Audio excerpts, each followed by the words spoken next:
सर्वांना सप्रेम जय भीम. वाचन करीत आहो बुद्ध आणि त्यांचा धम्म द्वितीय खंड भाग 3 यामधील 5वा भाग अनाथ पिंडकाची धम्मदीक्षा. सुदत्त श्रावस्तीचा वासी होता. श्रावस्ती कोशल राजाची राजधानी होती. प्रसेनजित कोशल देशाचा राजा होता. सुदत्त प्रसेनजितचा कोशाधिपती होता. तो गोरगरिबांना दान देत असे म्हणून तो अनाथपिंडक या नावाने ख्यात होता. तथागत जेव्हा राजगृही वास करीत होते तेव्हा अनाथपिंडक आपल्या निजी कामानिमित्त राजगृही आला होता. तो आपल्या भगिनीचा अतिथी होता. त्याच्या भगिनीचा विवाह राजगृही हस्तव्यवसाय संघ प्रमुख श्रेष्ठीशी झाला होता.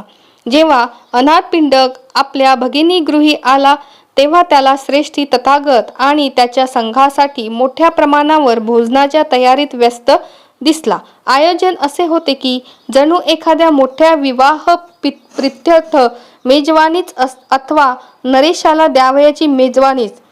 सत्य समजल्यावर अनाथपिंडक तथागतांच्या दर्शनाला आतुर झाला आणि त्याच क्षणी त्याने तथागतांच्या भेटीसाठी प्रस्थान केले. तथागतांना अनाथपिंडकाच्या निर्मलतम चित्ताची जाण झाली. तथागताने सांत्वना शब्दात त्याचे स्वागत केले. आपले आसन ग्रहण केल्यावर तथागतांना अनाथपिंडकाने प्रार्थना केली की त्याला धम्मोपदेश द्यावा. त्याच्या प्रार्थनेला तथागताने होकारार्थी प्रतिसाद दिला. तथागताने त्याला प्रश्न केला, तो कोण आहे जो आपले जीवन साकारतो? तो ईश्वर आहे काय? ईश्वर सृष्टीचा निर्माण करता आहे काय? जर ईश्वर निर्माण करता आहे तर सर्व प्राणीमात्रांनी त्या निर्माणकर्त्याच्या शक्तीला शरण जावे. याचा अर्थ माणसाची स्थिती कुंभाराने घडविलेल्या मडक्यासारखी होईल. जर ही सृष्टी ईश्वराने निर्माण केली असेल तर या सृष्टीत दुःख, विपत्ती आणि पाप याचे प्रयोजन काय? काय मंगल आणि काय अमंगल या दोहोंचा उगम त्यांच्या ठायी आहे? असे जर नाही तर मग सृष्टीच्या उत्पत्तीचे काही वेगळे कारण असावे. मग ईश्वराला सर्वशक्तिमान का मानावे? याप्रमाणे तुला स्पष्ट दिसेल की ईश्वराचा विचार समुत्याज्य आहे. पुन्हा असेही सांगण्यात येते की जो निरपेक्ष आहे तो उत्पत्तीचे कारण होऊ शकत नाही. आपल्या अवतीभोवतीच्या सर्व वस्तूंच्या उत्पत्तीचे कारण आहे. जसे बीजातून अंकुराची उत्पत्ती, अशा अवस्थेत निरपेक्ष ब्रह्मापासून सृष्टीची उत्पत्ती कशी संभवते? जर ब्रह्म सर्वव्यापी आहे तर ब्रह्म सृष्टीचा निर्माता होऊच शकत नाही. पुन्हा असेही सांगण्यात येते की आत्मा उत्पत्तीचे कारण आहे. जर आत्मा उत्पत्तीचे कारण आहे तर सर्व वस्तू वांछनीय का नाहीत? दुःख आणि सुख वस्तुनिष्ठ आणि यथार्थ आहे. मग त्यांची उत्पत्ती आत्म्यापासून कशी होऊ शकते? कोणीही निर्माण करता नाही. उत्पत्तीचा कोणताही हेतू नाही.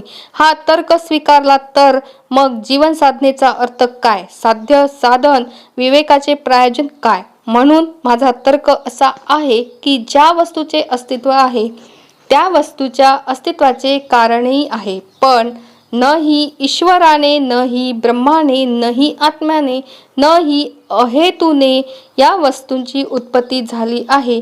यथार्थ हा आहे की आमचे कर्म हे भल्या वाईट परिणामांचे कारण आहे.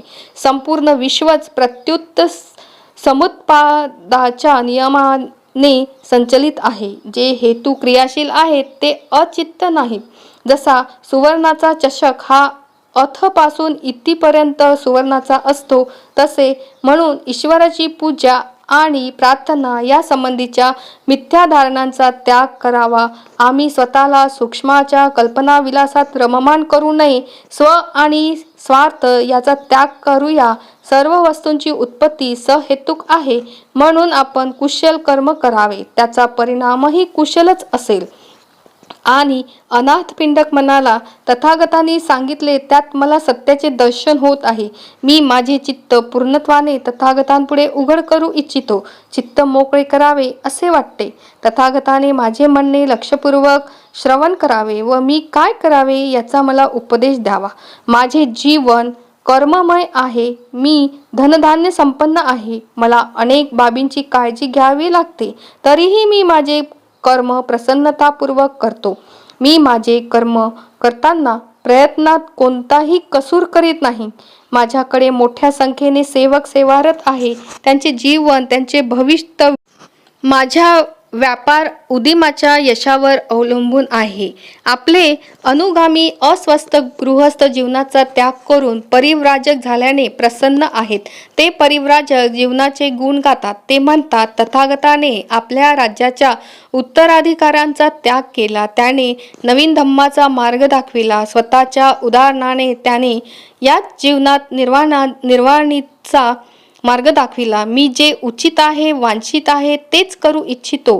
मनुष्य मात्राच्या कल्याणासाठी श्रमावे अशी माझी उत्कट इच्छा आहे. म्हणून मी आपणास विचारू इच्छितो की मी माझ्या धनसंपत्तीचा त्याग करावा काय?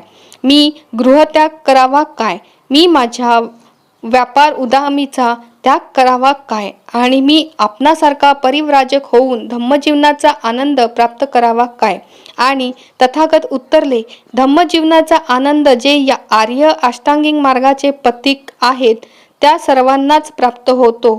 जो धनसंपत्तीचा दास आहे त्याने धनसंपत्तीच्या लोभाने आपले चित्त विषाक्त होण्यापूर्वीच धनसंपत्ती त्यागावी. परंतु जो धनसंपत्तीचा दास नाही, ज्याला धनसंपत्तीचा लोभ नाही, जो धनसंपत्तीचा उपयोग लोककल्याणासाठी करतो, तर तो आणि ती धनसंपदा दोन्हीही मनुष्यमात्राला वरदान होत.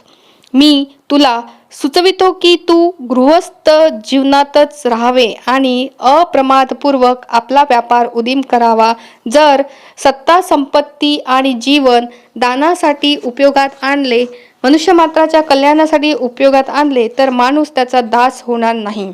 भिक्खू झाल्यावर ऐशाआरामाचे जीवन जगता येईल, विनासायास जीवन जगता येईल. याकरता कोणी भिक्खू होत असेल तर त्याच्या भिक्खू होण्याला काहीही अर्थ नाही. कारण आलस्यपूर्ण जीवन घृणित आहे आणि ऊर्जेचा अभाव अस्पृहणीय आहे.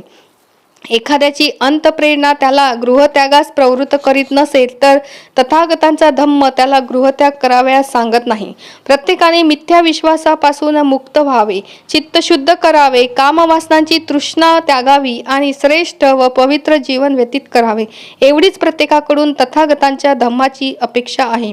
माणूस कोणतेही कर्म करो, तो हस्तकारागीर म्हणून कर्मरत असो, तो व्यापारी व्यवसायी म्हणून कर्मरत असो, तो राजाचा अधिकारी म्हणून कर्मरत असो किंवा संसारी जीवनातून निवृत्त होऊन ध्यानधारणेत रममान झालेला धम्मजीवन व्यतीत करीत असो, त्याने काया वाचा मने आपले कर्म करावे.